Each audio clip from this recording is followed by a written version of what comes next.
So yeah, hey everybody, look what's going on. My name is Terry. Welcome back to the channel. Hope you guys and gals are all doing well out there. And I'm sorry if this audio is not normally what you're used to hearing on this channel. I would like to think it always sounds a little bit better than this here, but this is just my internal microphone on my A7 IV.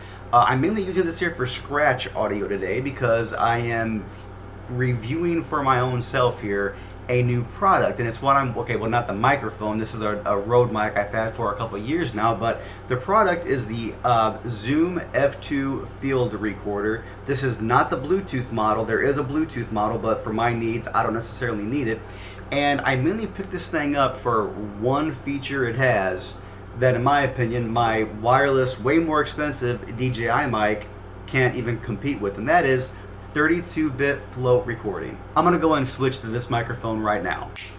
Hopefully it should sound a lot better for you guys and gals. So why did I want to make the switch to 32-bit float recording? Mainly because I got tired of constantly needing to adjust my preamp levels inside of my A7 IV. It's so weird. I don't know why it's like this, but depending on what day of the week it seemed like, whenever I would use my DJI wireless mic kit here with my A7 IV, it seemed like even if I kept all the gain levels the same across the board without changing anything, some days it would be quieter, some days it would be a little bit louder. Sometimes it wouldn't be as clear as it usually is, kind of muffledy kind of sound, you know. There would be preamp hiss, and it just didn't sound good. And there were things I could do in post to clean it up, because the thing with the DJI mic here is that there are different gain levels for the microphones and the receiver itself here, you know what I mean? So I have to worry about the mic gain, I have to worry about the wireless receiver gain, then I have to worry about how that competes with the gain of the preamps on my A7 IV that it's plugged up to. So it's like, with this here, I literally just plug in a microphone, hit record, and that's it. Now, what I like about this thing here too, folks, is that I actually have it turned on right now, is that whenever this thing is on and recording, you can actually bring this switch all the way down here to the bottom to lock the functionality of the device. So that way there, if it's in your pocket, if it's clipped onto somebody's belt loop or whatever, you can just lock the settings here, and no matter how much they push the buttons, the record button or whatever, it won't stop the recording. So that is awesome.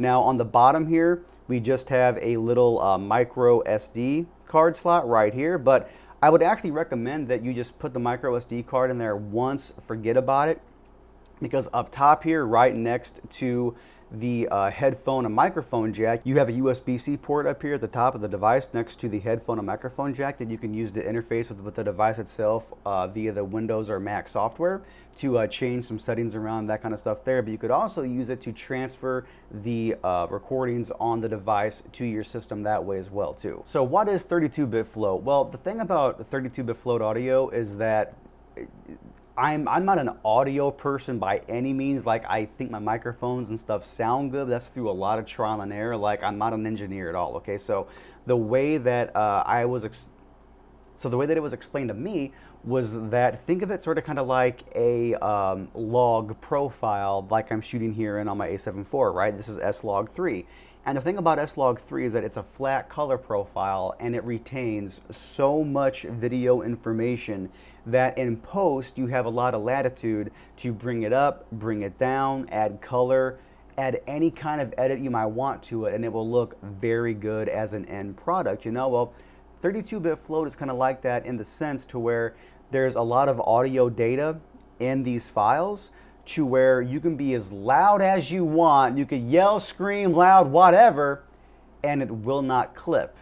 And if the waveform is really big because it's so loud, you could actually bring it down in post and it will still sound great. And a matter of fact, you can even take quiet stuff like this here and bring it up without introducing any of that, you know, gain hiss that a lot of cheaper things are known for, like, you know, cheap preamps and stuff for microphones. You can actually bring this quiet voice I'm using right now, you can bring that up in post and it will sound just as good as if I'm talking regularly like this here. But I don't ever want you guys and gals out there to think that 32-bit float is a cheat code for good audio. No, you still need to know good sound design. you should always know how to adjust your gain levels in case you're ever in a situation to where you will have to adjust gain for whatever it might be. You know what I mean? Maybe you're in a really loud environment, really quiet environment, whatever. You still need to know audio basics, in my opinion. Something like this here is good for someone like me because whenever I have an idea, I like to just sit down here in front of my camera and talk about it off the script with no kind of planning or anything, and I just kind of ramble sometimes, and I do apologize for that, but hey, it's who I am as a person now at this point. And hopefully, you know, that's what you guys subscribe for, because you hit that subscribe button, so I appreciate that. And another thing I've noticed about this here is that the preamp in here is a very quiet preamp. It gives plenty of gain to this Rode microphone, but there's none of that hiss that I've seen in a lot of similar style of products before, you know what I mean? So that's also very cool. And you know what, I'm not gonna lie, I really can't wait to pull this stuff up in Premiere to see how this thing all sounds now and sync it all together for you guys to watch the final product here on YouTube. But this really isn't a full-on review of this product. I just wanted to let you all know something that I got, a little new toy to check out here for the channel and whatnot, you know what I mean, how I always do for you guys. And I'll probably give you all an actual full-on review of how I like the product, what I think of it, and all that stuff in the next couple of weeks. If you want to see that kind of content, please get subscribed to the channel. Get this video liked. I would greatly appreciate it, folks, as per usual. And also, I don't really advertise it as much as I used to, but I do stream over on Twitch as well every now and then. So if you want to follow me over there, all links will be down below. It's twitch.tv/ohheyterry. I actually have another video about Kick coming up here soon that I don't want to make, but I think some stuff needs to be said, so take that there for what you will. And yeah, everybody, for real, I love your faces. Thank you all so much for all the love and support here on the channel. I do greatly appreciate it. But until next time, again, y'all, my name is Terry.